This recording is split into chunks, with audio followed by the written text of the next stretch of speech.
Hello everyone, this is David, and tonight's movie that we watched was Pacific Rim.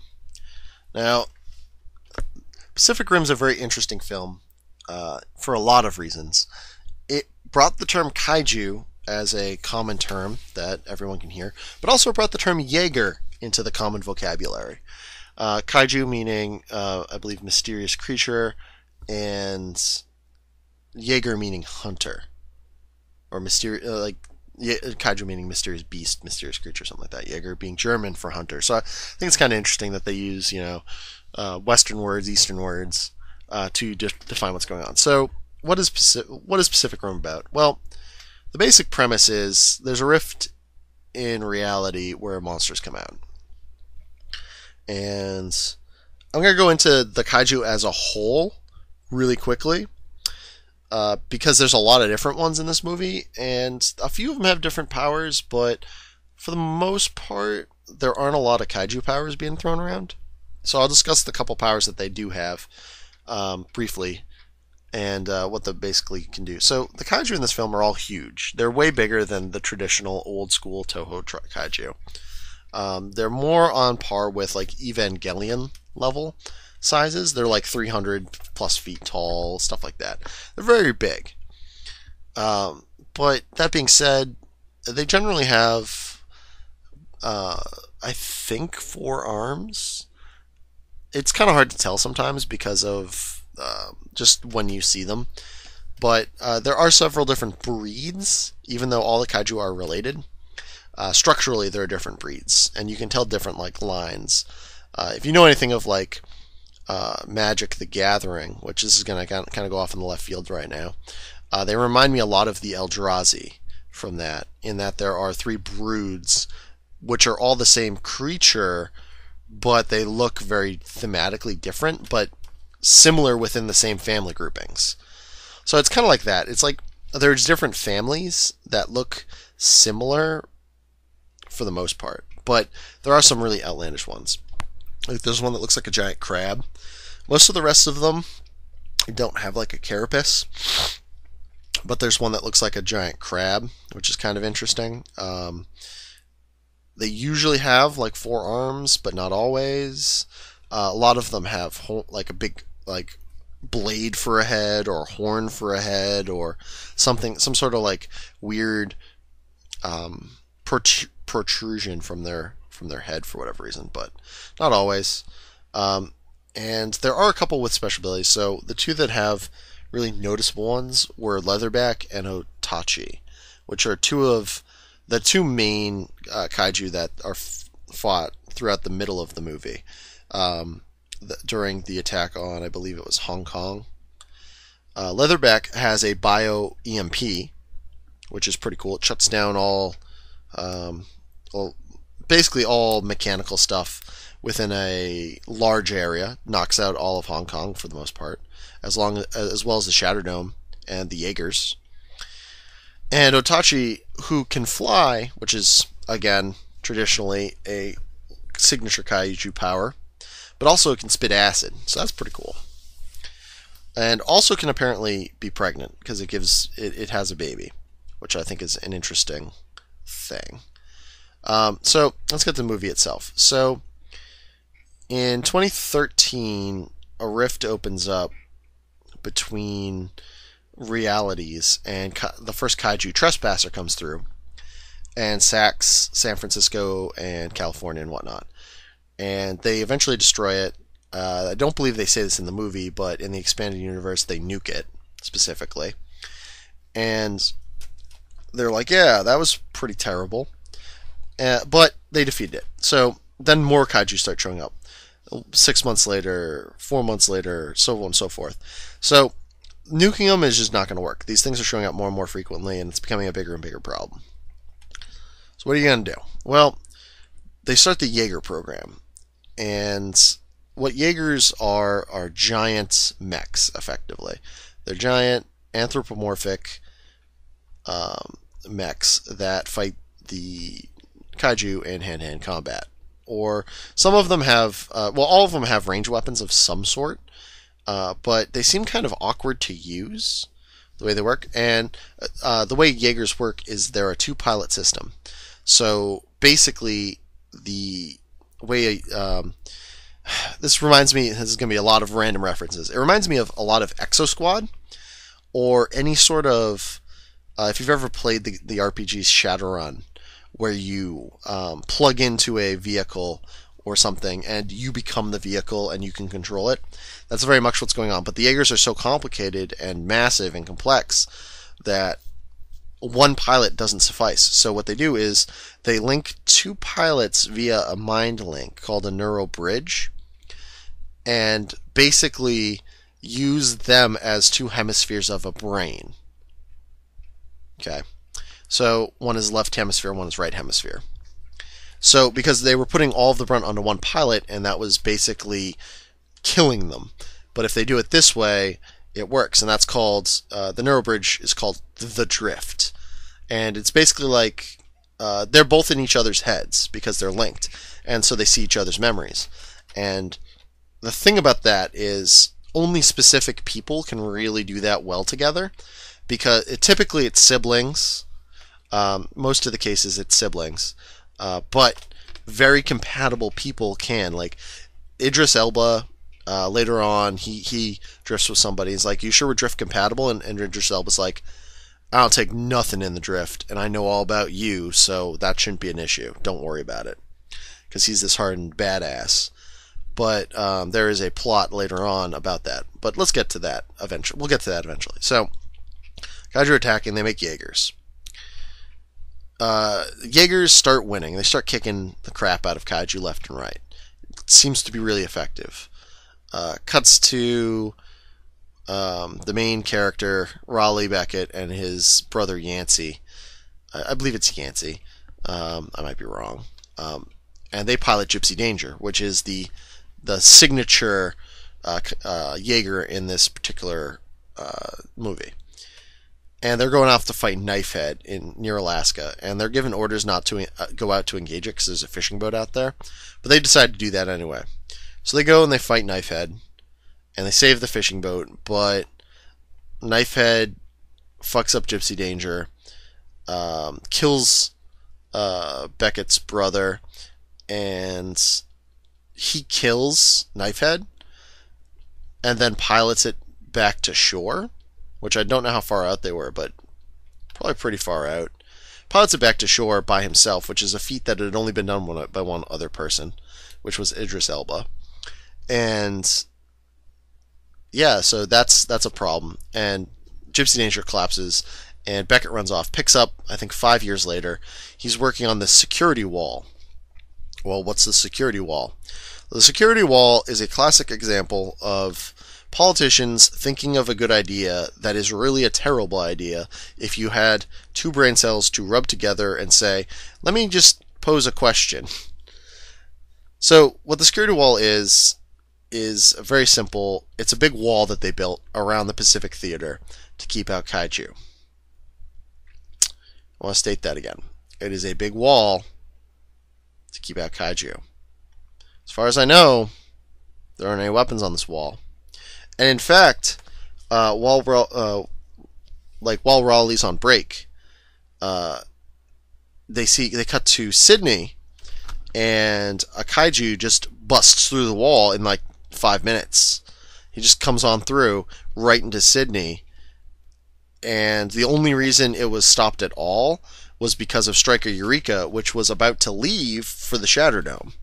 They had literally just been decommissioned and said, yeah, we don't need you anymore because we got this defensive wall. And Striker Eureka happened to be in the area, killed the kaiju after it was rampaging around downtown Sydney. And everyone was like, why are you guys leaving? And they're like, well, the government canceled our funding, so we're going the only place we can go, which is the Shatterdome in Hong Kong. So, sorry. What are you going to do? Orders are orders. So Idris Elba, or Pentecost, is his name in the movie, finds Raleigh and is like, look, I'm pulling in everything I got. We gotta stop this. This is getting worse. It's not getting better. This wall is not gonna stop the kaiju. We need pilots, and you're the only. And he's like, so, what was I your first pick? He's like, well, yes. because all of the other Mark III pilots are dead. So he's like, oh, okay. So he comes back with them to the Shatter Dome, and it turns out they reconstructed Gypsy Danger, and his assistant is this woman named Mako Mori, who takes an immediate interest in Raleigh, and she's setting up. They need to find him a partner because they rebuilt Gypsy Danger. Oh, and they go through the bay, and they're like, yeah, there used to be like a bunch of different bays, each which would have like 5 Jaegers in it. Now we're down to just 4. The 4 that they have are Striker Eureka, Crimson Typhoon, Cherno Alpha, and Gypsy Danger. Now, we already talked a little bit about Striker Eureka. Striker Eureka is unique in that it is, I believe, the fastest Jaeger ever built, and is the only Mark V Jaeger. So all Jaegers have a different grade, similar to the way all Kaiju are grade 1 through 5. It is the only Mark V Jaeger. There's Cherno Alpha, which is an old Mark I, but it's like this super heavy Russian Jaeger. And then there's this one called Crimson Typhoon, which is a 3-armed Jaeger, which uses 3 triplets to pilot it, which I think is interesting. It's the only Jaeger that does that, and it has 3 arms. So that's an interesting thing. I'm not exactly sure what the third brother does other than wield the 1 arm, but sure. And Gypsy Danger, which is a pretty standard Jaeger. It has like a plasma cannon for that. Its hand can turn to plasma cannon, and apparently they put in a sword later. So he's going around, and they're doing testing to see who's drift compatible. No one's making the grade. Everyone's terrible. And then Mako steps up. Well, originally, Pentecost doesn't want Mako to participate for reasons he doesn't disclose to Raleigh. And he's like, look, she's your prize student. Let her compete. She deserves that. So they compete. And they go back and forth, and they're both evenly matched. So he's like, no, she's definitely my thing. And Pentecost is like, nope, not happening. And the reason it's nope, not happening is because she has a lot of pent-up rage and trauma that won't work out well. So when push comes to shove, she ends up being the pilot. And they go for a test. And the first time they drift, she immediately goes back into the time when Pentecost saved her, where she was being chased by this giant crab kaiju called Onibaba. And it was chasing after her, and they never state what Jaeger he was in at the time, but he killed the kaiju and rescued her, and basically raised her as his daughter, because her parents were killed, and she was like a 6 or 8-year-old kid at the time, and this was one of the early years of the thing. She's like a little tiny kid, crying as being chased by this giant monster. It's a very traumatic experience, and but she's jacked into a kaiju when this is, or not kaiju, a Jaeger while this is happening. So she begins powering up the weapon systems out of fear of doing anything to prevent this thing from killing her. Meanwhile, Raleigh's trying to talk her down from inside the memory, because he's there too, in her head. And they end up overriding it. They shut it down, and Pentecost is like, this is exactly what I was talking about, which is why you're not fit to be a Jaeger pilot, Mako. So then, long story short, there's a subplot of these 2 guys.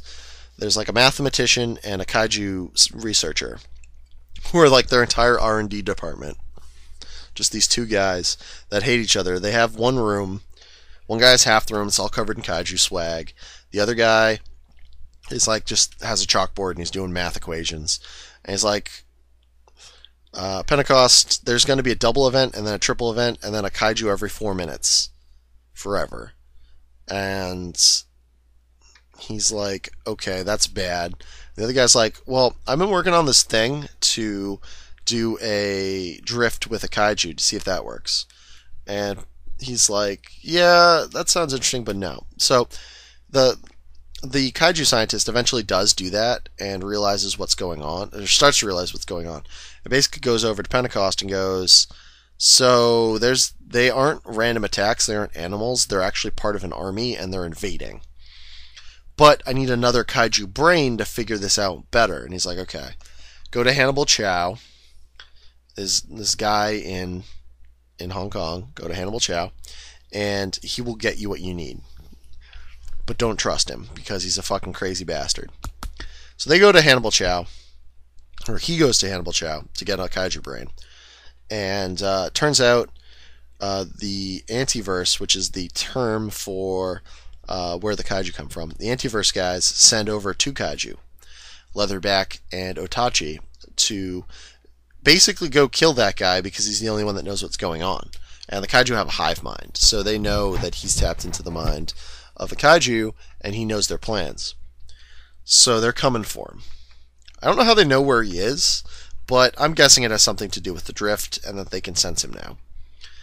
So what ends up happening is they deploy 3 of the Jaegers, Crimson Typhoon, Cherno Alpha, and Striker Eureka. They have a plan to attack the rift, which is where it's coming from. So Striker Eureka is put in the back, and they're like, only attack if necessary. So Itachi shows up, and it starts fighting, and they start, Crimson Typhoon and Cherno Alpha start fighting it. And then Leatherback, Otachi starts fucking things up on Cherno Alpha, and then Leatherback shows up and takes out Cherno Alpha, and then they take out Crimson Typhoon. They kill him because they learn stuff from the drift too, like how Jaegers work better. And then Striker Eureka is about to do stuff, and Leatherback activates its Bio-EMP, knocks it all out, and so it's just patrolling around Striker Eureka. It's not attacking for some reason. I don't know why. Maybe because it's shut down. Not entirely certain. But they're sitting there in the Shadow Dome, and Raleigh comes over to Pentecost and is like, so Gypsy Danger isn't going to be shut down by this because of plot convenience. So you need to send me and Mako out to fight because we're literally all you have. And Pentecost is like, you know, you're right. I don't like it, but you're right. So they go out, they fight, they kick the crap out of Leatherback, which I thought was funny. The way they do that is they're fighting, and it goes back and forth for a long time. And eventually they shoot it with the plasma rifle, and it falls down. And in a funny nod to what happened earlier, he's like, we could go, but let's make sure it's dead. And they literally blast the shit out of its body because the last time they didn't finish the job, his brother died. So he's like, no, we're fucking you up.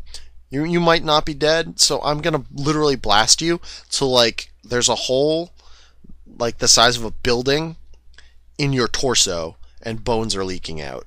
And that's literally what he does. He fires, like, the plasma can, like, 4 more times into it, and it's just like a puddle at that point. And he's like, well, he's not getting back up.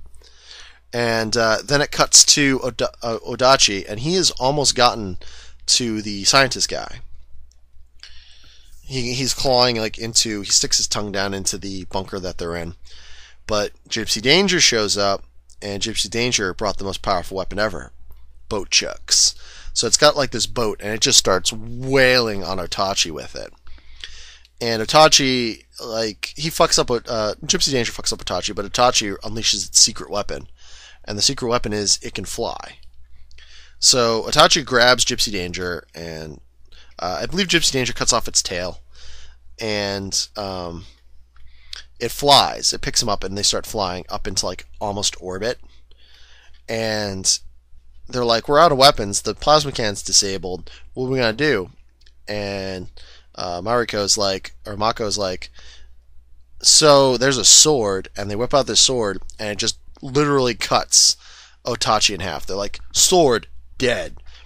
So that's cool, except for the fact that now they're like 50 or 60,000 feet up, because apparently Otachi was that cool, and it shows them, I think, quite a bit higher, but whatever, it's fine. So now they're falling back down.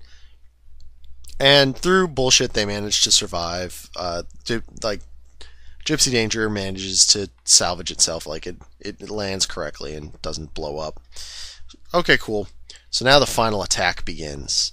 Final attack on the rift, Well, as that's going on, the brain got damaged from Otachi, but there was a baby inside of it, and they merge with the baby, and they find out the secret plan and how that the bomb won't go through the rift because the rift reads the genetic code of the kaiju, and if you're not a kaiju, it won't let you through.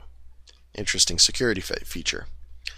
So they get there, Striker Eureka, and there's a triple event. And these 3 kaiju come out, and they're fighting them. Well, at first it's just 2 kaiju, and then a third one comes out, the first Category 5. And Striker Eureka gets damaged. So what they end up doing is they're like, we're going to blow our payload, and you guys can take Gypsy Danger into, because they got damaged, into the rift and blow it up from the inside.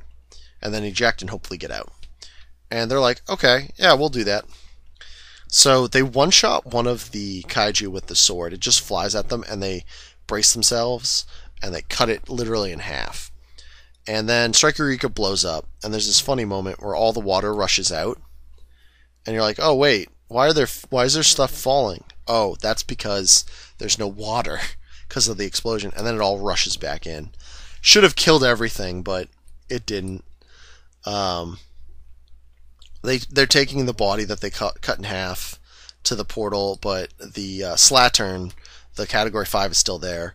So what they do is they jump on a Slattern, they literally stab it to death, and ride it into the breach, into the Antiverse. In the Antiverse, the Antiverse is very strange. Mako's run out of air. She's been knocked out. Raleigh's like, it's okay, Mako. And he ejects her in a safety thing. Gives her his air. Sets it to explode manually. Gets into the pod. Ejects. Blows up Gypsy Danger. Blows up the Antiverse. The rift collapses. They come out. First you think Raleigh's dead. He's really fine. Mako swims over to him. They deploy all the hot choppas. And that's movie. It's kind of like a question of, will they get together? Won't they get together? They never state it. You can tell that Mako has feelings for him. At the very least on a level of attraction. Like physical attraction.